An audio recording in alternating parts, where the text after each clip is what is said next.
सोच सोच जिया हमरो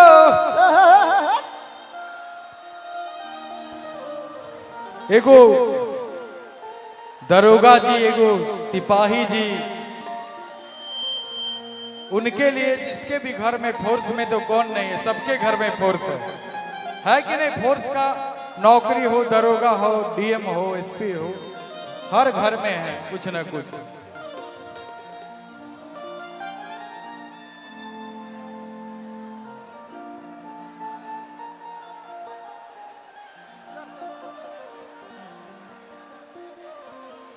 सोच सोच जिया हमरा और काहे घबराता दरोगा जी हो। 4 दिन से पियवा बन पाता,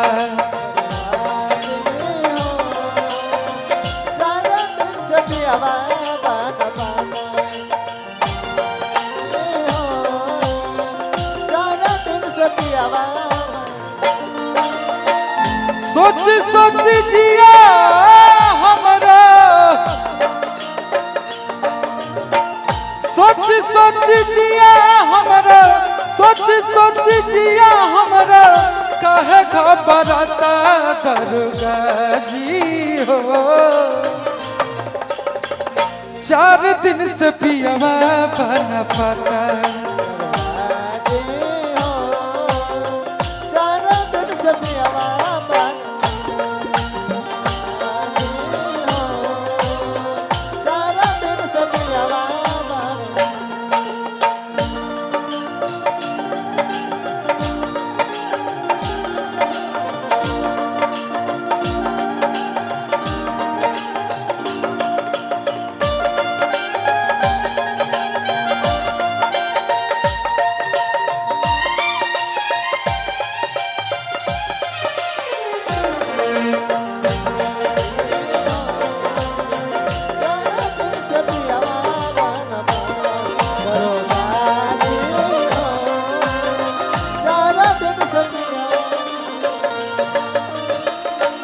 शहरे में खोजनी बजरिया बजरिया,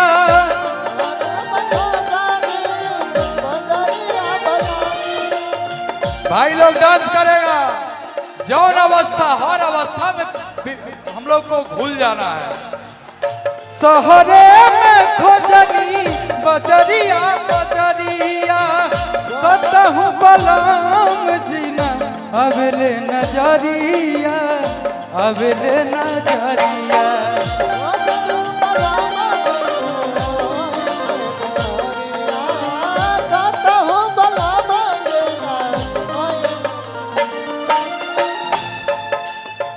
उनके खातिर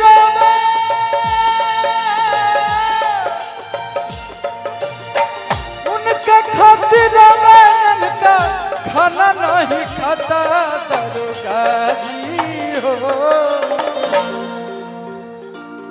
दरोगा जी हो, 4 दिन से पिया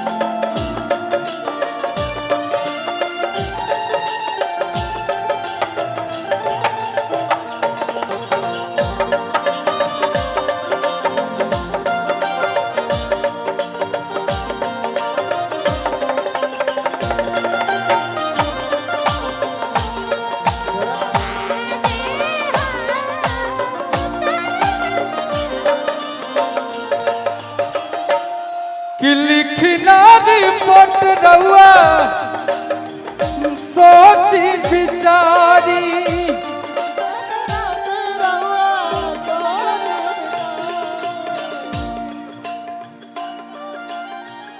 लिखना रिपोर्ट रहुआ, लिखना रिपोर्ट रहुआ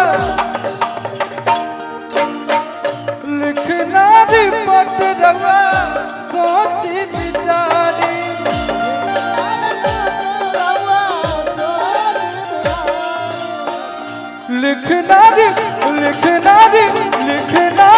पटरवा सोची बिचारी अपना बलराम जी के कैसे बिसारी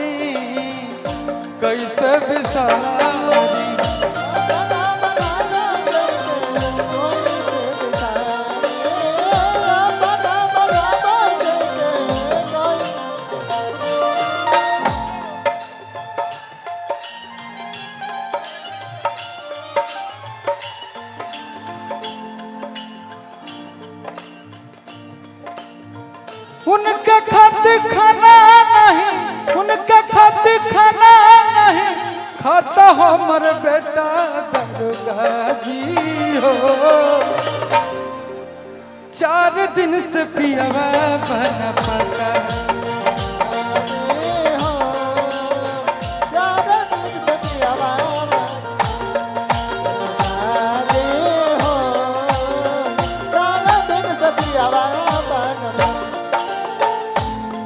एक गाना